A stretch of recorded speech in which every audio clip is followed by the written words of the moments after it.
নমস্কার সবাইকে, গুড্ডি রানী চ্যানেলে আরও একটা ব্লগের সঙ্গে তোমাদের অনেক স্বাগত।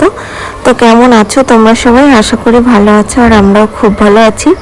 আর আমরা যে সবাই মিলে বেরিয়ে পড়েছি, এখন যাব আমরা গঙ্গাসাগরের উদ্দেশ্যে। তো এখন আমরা যে রেডি হয়ে গেছি, মা ওইখানে রেডি হয়ে গেছে, আর তোমাদের দাদাভাই আমার পুচকু আমরা সবাই মিলে রেডি হয়ে গেছি। এখন আমরা বেরোবো, বেডিং টেডিং নেওয়া হয়ে গেছে, এখন টোটো আসার অপেক্ষা। টোটো আসলে আমরা বেরিয়ে যাব। তারপরে রাস্তায় দাঁড়িয়ে দাঁড়িয়ে একদমই টোটো পাচ্ছিলাম না। লাস্ট একজনকে ফোন করে আনা হলো, সে ছিল পাশের বাড়িতে, কিন্তু আমরা জানি না, তাই জন্য একটু দেরি হয়ে গেছে স্টেশনে আসতে, আর ভিডিও করা হয়নি। তারপরে এই যে চলে এসেছি আমরা ট্রেনে উঠে গেছি। এটা হচ্ছে রানাঘাট, রানাঘাটে এসে গেছি। আর তারপরেও যে রানাঘাটের থেকে শিয়ালদা, মানে শিয়ালদার লাইনে এতটা ভিড়, আর ভিডিও করতে পারিনি। পরে আমরা উঠে গেছি কাকদ্বীপ লাইনে, মানে নামখানা লাইনে ট্রেনে, নামখানার ট্রেনে উঠে আমরা, মানে ওই ট্রেনে তো কিছুই খেতে পারিনি, আর বাড়ি থেকেও কিছু খেয়ে আসিনি, অনেকটা বেলা হয়ে গেছে, আর খিদেও পেয়ে গেছে, প্রায় 1টা বেজে গেছে। এখন আমরা কাকদ্বীপের ট্রেনে উঠে গেছি।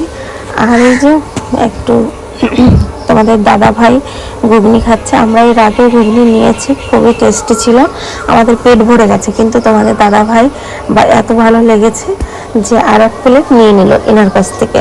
তো আগেরটার থেকে এনার কাছে ঘুগনিটাও বেশি সুন্দর। তো চলো, ভালো লাগছে, হাওয়া লাগছে ওখানে, তাই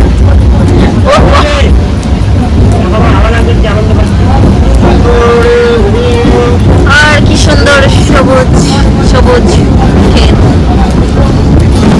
দারুণ লাগছে।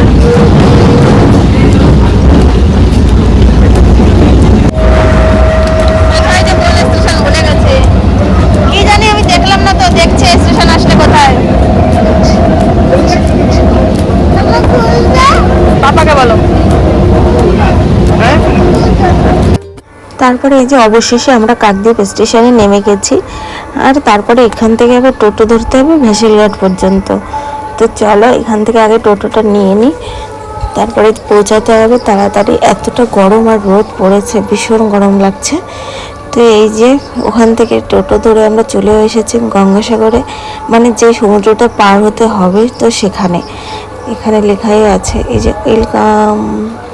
তো আরও সামনের দিকে যেতে হবে, গিয়ে ভ্যাসেলের টিকিট কাটতে হবে, তারপরে আমরা ভ্যাসেলে উঠবো। তাই জন্য তাড়াহুড়ো করে যাচ্ছি। ফার্স্ট ভ্যাসেল না, এখন বেজে গেছে প্রায় 3টে মতো। এখন এরকম ভ্যাসেল চলছে, আগে এরকম চলতো না, ইদানিংয়ে দিয়েছে ভ্যাসেল। আগে তো 1:30টায় বন্ধ হয়ে যেত, আবার 5টার পরে চালাতো, কারণ ভাটা পড়ে যেত, তো তাই আর ভ্যাসেল মানে চলতো না।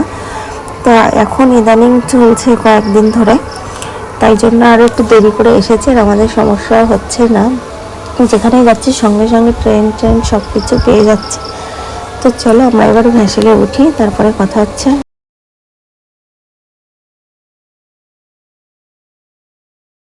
তো এই যে ভ্যাসেলে উঠে পড়েছি, আর খুব মজাও লাগছে। এই ভ্যাসেলটাতে মানে বেশি ভালো লাগে, আমার তো খুবই ভালো লাগে এতে উঠতে।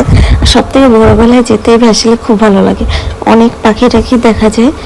তো চলো, দেখো কি দারুণ লাগছে দৃশ্যটা, খুবই সুন্দর, সূর্যের আলো পড়েছে জলের মধ্যে, আর এতটা সুন্দর লাগছে, খুব ভালো লাগে। চলো আমরা যেতে লাগে, তোমরা আমাদের ভিডিওটা কন্টিনিউ দেখতে লাগো।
তারপরে আমরা এই যে অবশেষে বাড়িতে পৌঁছালাম, আর পৌঁছে আমরা খেতে বসে গেছি। তো আজকের ভিডিওটা আমরা এই পর্যন্তই করলাম। তো কেমন লাগলো অবশ্যই কমেন্ট করো, আর যারা পেজে এখনো ফলো করা হয়নি ইউটিউবে সাবস্ক্রাইব করবি তাড়াতাড়ি ঝটপট